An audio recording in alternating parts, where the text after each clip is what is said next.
Hey everyone, thank you so much for being here today. I'm excited to join the Social Innovation Summit. My name is Jaya Adapa and I lead social impact for YouTube. What that entails is a lot of work on content, storytelling, and improving the impact of a lot of the activism and social good that goes on our platform. And today I have the privilege to talk to one of the more famous Craigs in the world, Craig Newmark of Craigslist fame and Craig Newmark Philanthropies. Welcome, Craig. Hey, I'm really glad to be here.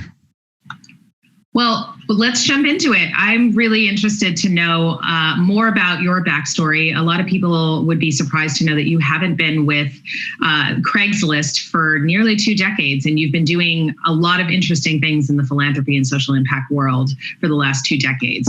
Tell us more about what you've been up to and how you prioritized your projects. Well, I left Craigslist management altogether 20 years ago, and I've been fully retired for a couple of years or so. What I've been doing a lot in the last 5 years is that I've separated myself from Craigslist customer service, and now I'm doing a different kind of customer service, philanthropy in areas that make sense to me, areas where I think we need some priorities, like protecting the country when it comes to disinformation, trying to deal with problems including harassment, voter protection, voter rights, helping out veterans and their families, and of course, pigeon rescue. Well, those things tie very nicely together. I'm really curious because you've done a lot of work in the past, I know, with Google News Initiative and around media consumption and what our responsibility is in the media around social good.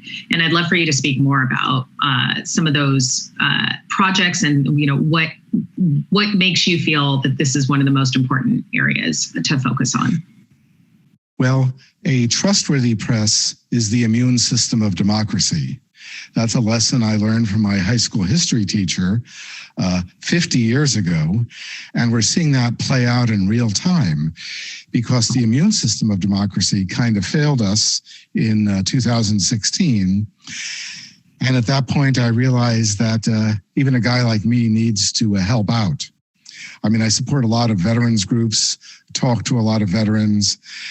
They went overseas and risked taking a bullet to protect me. So I figured I should give back in a way that I understood, and that's by supporting trustworthy news organizations, supporting organizations fighting back against disinformation warfare, and that's taking the bulk of my energies. There's related efforts, for example, supporting groups looking into related journalistic ethics, looking into cybersecurity and so on. The deal is that the country needs to be protected. And, I'm not a guy who's really good for the military, but warfare these days is informational. And, as a nerd, I know something about that.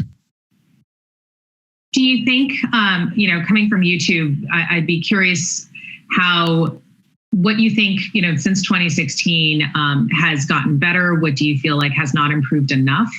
Not YouTube specifically, and broadly the entire media platforms. I know over the last year, we've seen extraordinary amount of consumption of content for obvious reasons during the pandemic. People are turning to YouTube for educational purposes, for news, for health information, for entertainment at home when events have been canceled. And what do you feel is promising about those trends, and what are you still most concerned with?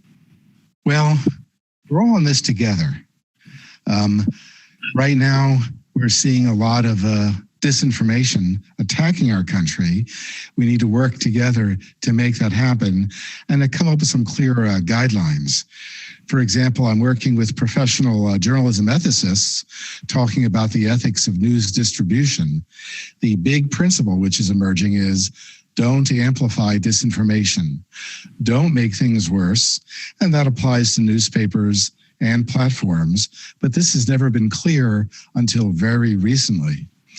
The deal is that when I think about my past, And why do I think the things I think?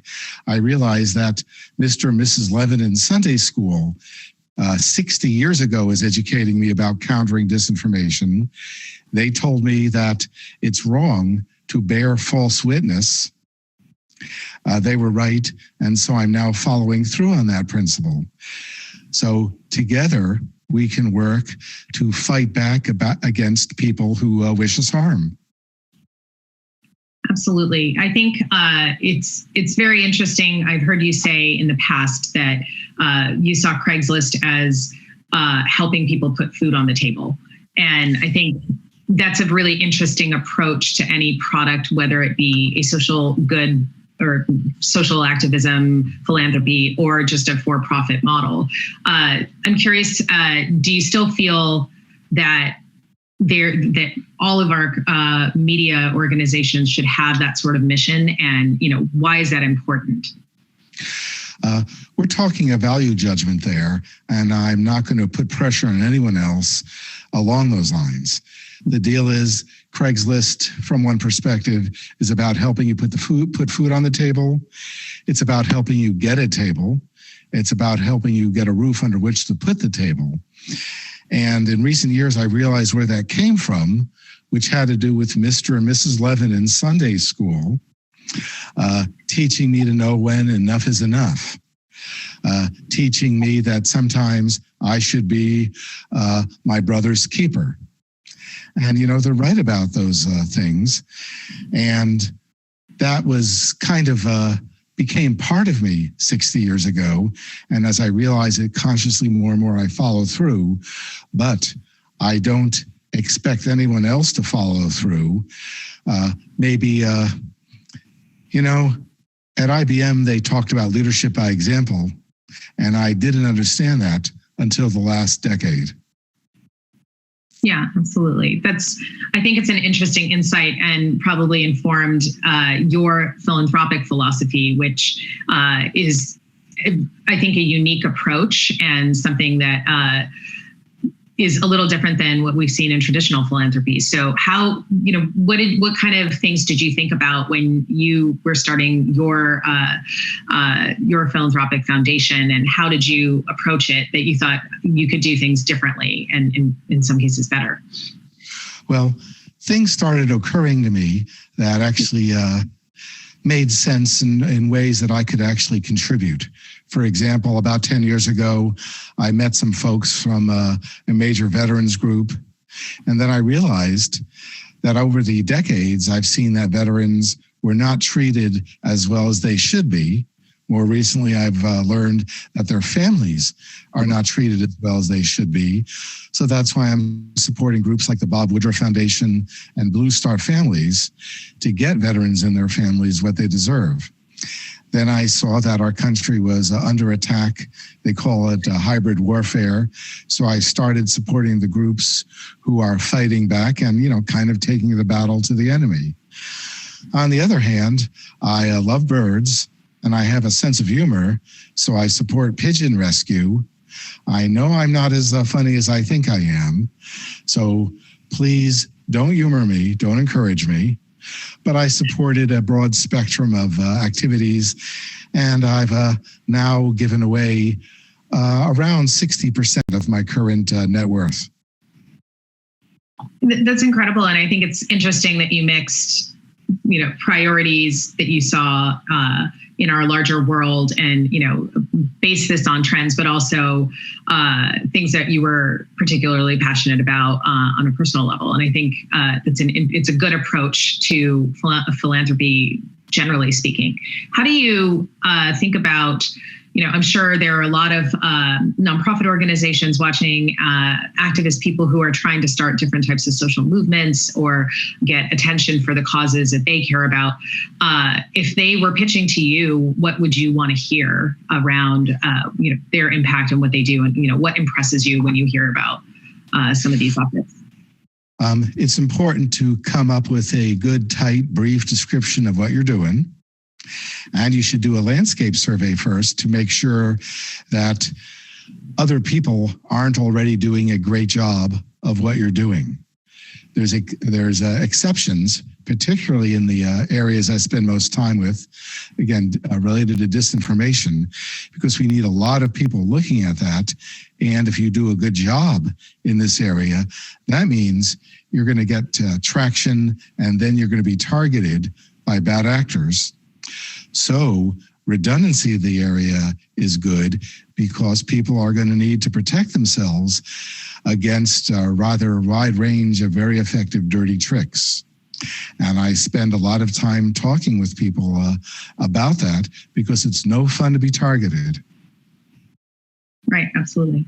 And I think it's interesting too, because when you think about civic engagement, since your time at IBM, a few decades ago to now, it's really transformed in a lot of ways because of the internet, because of user-generated content, things that just the interaction that has been created by all of these platforms in many positive ways. It's also helped young people really get involved in a way that I think we thought that they might not be as engaged in the past. And that's something, it's exciting that we see on YouTube quite a bit.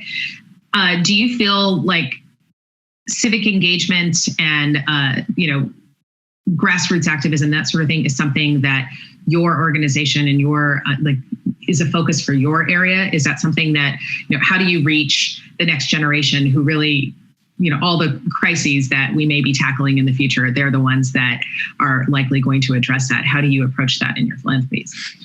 Well, I'm very, very old and recently been given a list of influencers and entertainers that the youngs pay attention to. And I recognized one name out of 25. That being said, I support voter engagement groups that focus on the youngs and trust them to do a good job and hope that that works. And beyond that, I'm starting to talk to groups who are trying to find new ways of starting very, very serious social discourse across age ranges with the hope of reaching the youngs.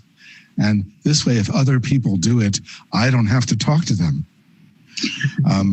One group which is just announced this week is America Talks, but there's a very good project starting at the Harvard Berkman Klein Center, and I have a lot of hope and optimism for that effort.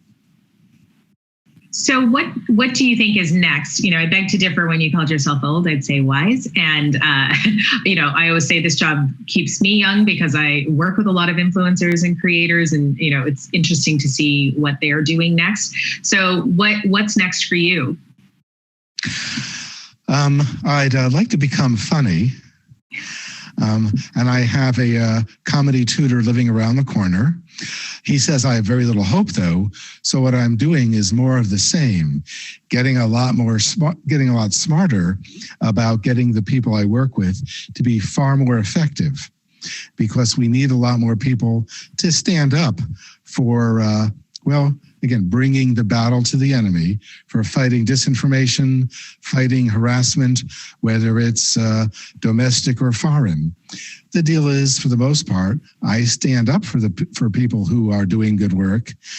And beyond that, I prefer to remain relatively quiet about those matters, unless funny. Well, I think you've done a really great job of bringing it together and helping us understand how you look at these topics and lending your voice to it. And, I'm excited, hopefully, to work with you more in the future. And, as we bring the next generation of change makers to our platform and to realize some of the things that you just mentioned. Thank you so much. All I know is that a nerd's got to do what a nerd's got to do. Absolutely. Thank you again.